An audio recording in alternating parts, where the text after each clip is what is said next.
Hi, my name's Sarah and I'm a volunteer for Mission Motorsport, and I take the lead on the Mission Motorsport Racemaker F1 programme. I've been involved with the charity since the very early days. My partner is a beneficiary and trustee of the charity. Silverstone, for me, the experience at Silverstone is more than just shiny cars rushing around a circuit. It's a whole experience. We camp from Wednesday through till Sunday. We provide the beneficiaries with a safe place with other like-minded people to relax and chat about their experiences and problems, etc. We give them the opportunity to support and learn from each other. Our beneficiaries carry the buzz of Silverstone F1 home with them for several weeks. It's incredibly rewarding to see the beneficiaries relaxed and encouraged by their experience.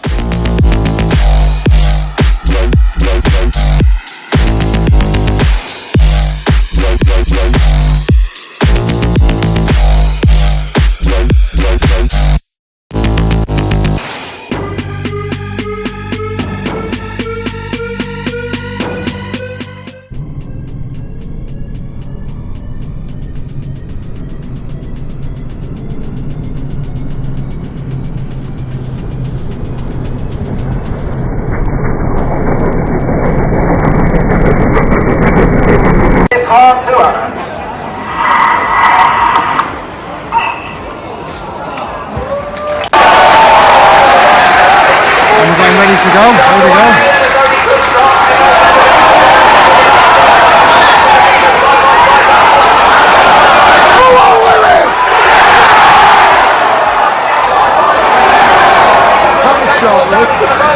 He comes up the line. Hamilton is second against Stockman, the clerk as well. He's got ahead of Bottas into third place. There is the McLaren to look up from Vettel just behind, but coming down to him for the first time in the race. It is Lewis Hamilton.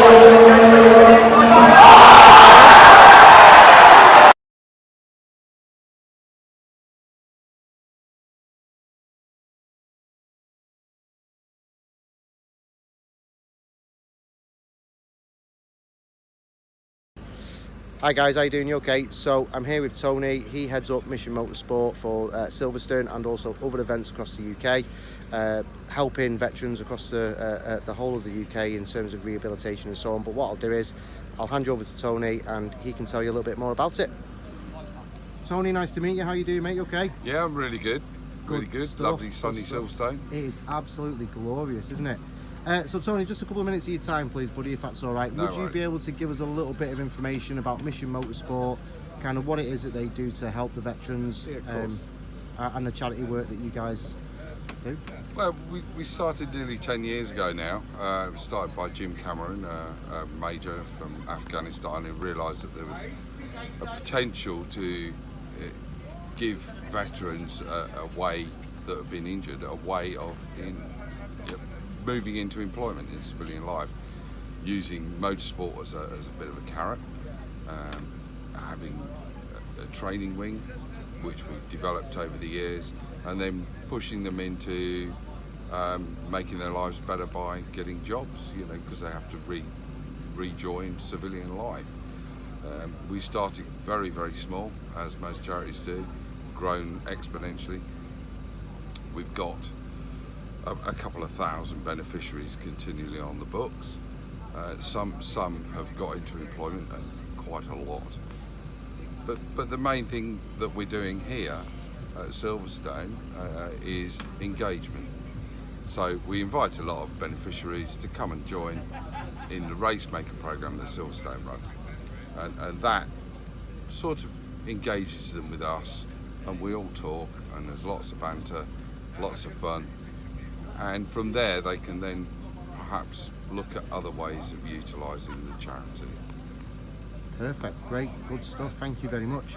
And in terms of, I suppose then, from a funding perspective, how do you guys get on with the funding? Do you rely on donations and everything else that kind of come in with it? Yeah, absolutely. Most charities have taken a massive hit, obviously, over the last sort of 16 months. Our funding, we do have our own funding. We used to be funded quite well by other large charities, but obviously they've got their own problems now. So funding's quite an extremely tight thing at the moment. But we raise our own funds through a massive variety of things and events where people literally contribute to the charity, and we have a lot of private benefactors that will contribute. But yeah, funding is a big issue at the moment. And if there was anyone that wanted to kind of fund Mission Motorsport off the back of this, then, so where's the best kind of place to go? What would they need to do to kind of fund? Well, the first thing is to make contact with us and to learn what we do and whether it suits what they want to do. If they're a corporate, if they're a largish company that has a corporate social responsibility policy, some companies we are their chosen charity. Some companies we're their chosen charity for a year, etc. And that ticks boxes in their big corporate. Smaller companies have supported us enormously because they've seen the benefit, and that engages them with veterans, who they are. More and more people are realising that veterans have got qualities that they want in their companies. So they're willing to sponsor us in order to get a better idea of how veterans can be integrated into their businesses. Perfect, good stuff. Well, listen, it's been really nice meeting you, mate. Thank you so much. Thank you for letting me spend the weekend down here with you guys for the second time, which has been amazing.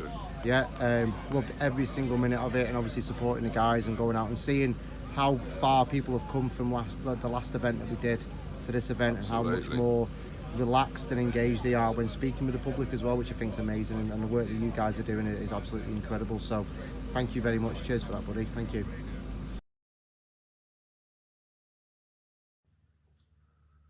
I'm Nick.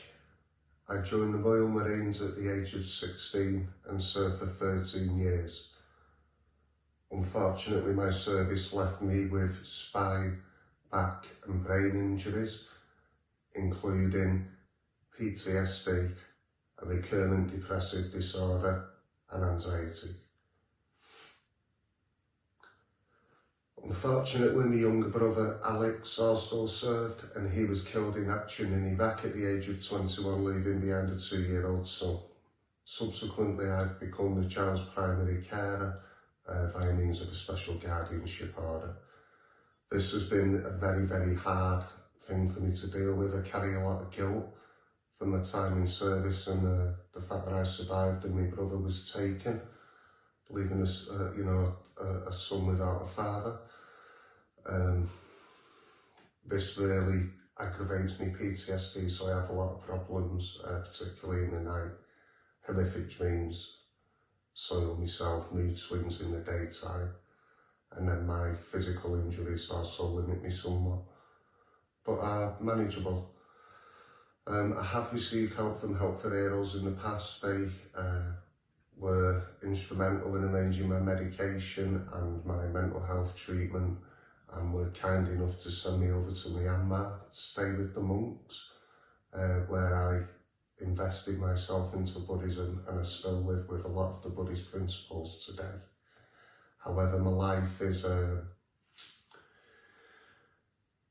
describe it as a shadow of the life that I wish I could be living. But this is where Mission Motorsport come into the picture. Now, Mission Motorsport contacted me, it must have been 3 years ago now, and my initial exposure to them was a advanced car control day which was amazing, because we had to, you know, live in the moment and apply ourselves to what was happening right in front of us. And this is something that we used to do a lot in the forces, but now in civilian life I tend not to be able to do because my mind's preoccupied with other things. So I went down on a car control day, had the best day ever. It was amazing. Came away from that. Shortly after, got an invitation to go to a go-karting circuit, closed event just for Mission Motorsport, and we had a day on the go-karts, again living in the moment, an absolutely outstanding experience.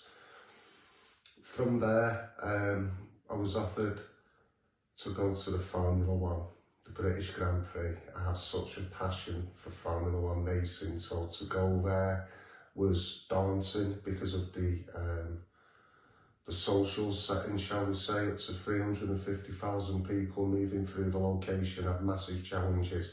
I was very anxious leading up to going. When I was there that weekend, don't get me wrong, it was a once in a lifetime experience. I got to have a behind the scenes look at how the racing works, got to meet drivers. It was unbelievable. However, I struggled at several occasions over the course of the weekend mentally, and didn't make the most of the opportunity. I came home under a bit of a cloud. However, the months that followed that Formula One weekend, as I was reflecting, I come to realise the ground that I've made in terms with dealing with people, interaction, being around moving crowds. It was all had a profound effect on me, but it took a period of weeks and maybe months of reflection for me to realise it. On the back of that, once I'd had my period of reflection, I managed to get a job. Unfortunately, I'm not still in that job, but I did manage to hold it for a year. Started with a lot of panic attacks and soiling myself, but I kind of battled through it before I succumbed to my mental health again, which left me back in a rut. In comes Mission Motorsport. Would you like to attend the Grand Prix for the second time? The second time of going there and knowing I was going there was such a beacon of enjoyment for me to look forward to. I had a completely different mindset for the second experience. I had spent a lot more time socialising with the group of other veterans, which was amazing therapy for me, because to sit and to listen to the problems that other people who have had similar experience to me, what they're going through on a daily basis and what their coping strategies are, is amazing. And there's also that tongue-in-cheek attitude. For instance, the first 2 nights there, I had horrific trauma dreams, soiled myself. I get up and come and join the group, tell them what I've done. You know, 6 of them laugh at me, 2 of them nod their head and give me a thumbs up because they've done the same thing. One person will tell me that when the fireworks went off in the night, they jumped out of bed to take cover and have bitten part of the mouth away. You know, these sort of experiences aren't what I'm going to get when I'm mixing with the civilian population, but to mix with the veterans in that nice, supportive, controlled environment and to hear these things is brilliant for me. That makes me now look to the future, and I know that Mission Motorsport's ethos, Race Retain Recover, what they're looking to do is to engage us guys in motorsport as a setting, surround us with other veterans, give us that therapy, and I know their long-term goal is to get us into work as well, and that makes me feel brilliant because I want to live a normal life where I am employed, go out to work, I have friends and socialise, and nothing has helped me get closer to that goal better than Mission Motorsport have. I have such a respect and love for Mission Motorsport, and on this video I wish to thank them with all of my heart. Tony and Sarah and Lisa are the 3 core staff who run these events. they don't have a minute's rest. They've got admin coming out their ears, yet they read us so well, and the first sign that somebody's going to need support, they're there. So massive thank you to Mission Motorsport. But also, I wouldn't be able to have attend these events if it wasn't for Danny. Now, Danny's been supporting me for years. There's times due to mental decline when I'm not very good at communicating or I'm locked in with certain emotions. Danny will come and be around me when I'm in that state. Sometimes we don't speak and he just sits doing work in the corner.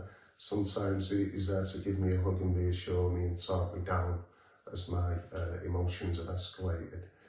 Now, if he wasn't with me, I wouldn't be able to attend these events, such as the Formula One. So I'm immensely grateful to Virgin Media O2 for sparing Danny in order to support me for these events. Thank you.